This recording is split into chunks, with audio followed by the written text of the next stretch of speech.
Chapter 17. The Power of Prayer and Fasting. Growing Mustard Seed Faith. Howbeit this kind goeth not out, but by prayer and fasting. Matthew 17:21. Vietnam is a communist-dominated country with persecution and harassment often given to those who try to share the gospel.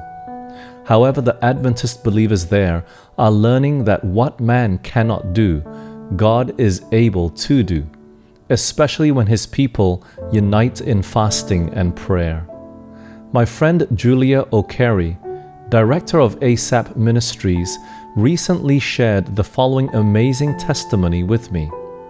In one Vietnam city of almost 4 million, a pastor of a house church and some of his fellow believers were eager to reach the people of their city for God. Because of this burden, they began handing out gospel DVDs and other materials. But they had little results and often suffered harassment and hours of grueling interrogation from the police because of their efforts. Not sure what to do next and desperate to see God work, the pastor asked the believers in his house church to commit to 30 days of united prayer and fasting.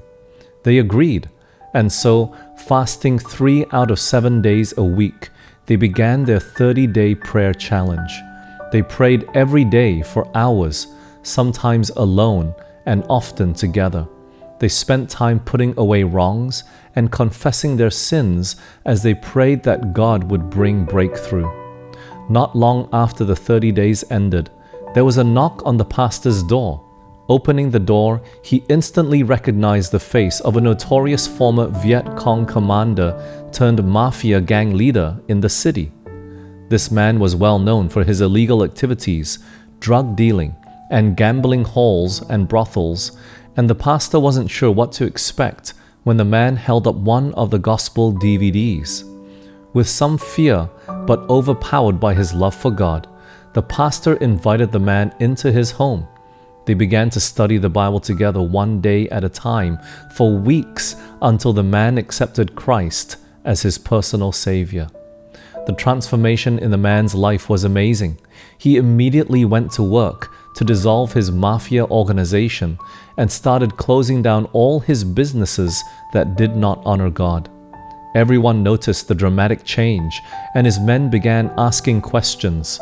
As a result of his witness, 40 of his men, along with their families, soon followed his example and accepted Jesus. He was happy, but he didn't stop spreading the message with just his men. He had big goals and wanted to reach the whole city for God. One day, after much prayer, God gave this former mafia gang leader the idea to hold a celebration of Christianity. It was a wild idea, but amazingly, God blessed in a remarkable way. This was probably the first time in the history of communist Vietnam that such a large public event was successfully pulled off. Masses of people poured into a rented hall. The pastor who had won the mafia gang leader to Christ was asked to be the guest speaker.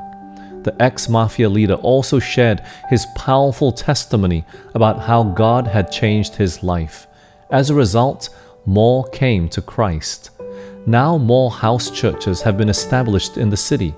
The group of ex-gangsters now has over 200 members and is growing. People are on fire for the Lord and His Word. Over 90,000 copies of gospel DVDs have been shared with people throughout the city. Many are hearing the everlasting gospel message for the first time and preparing for Jesus Christ's soon coming. But would this miracle have happened if this pastor and his group had not been willing to fast and unite in prayer, putting away their differences as they pled for God to intervene in their city?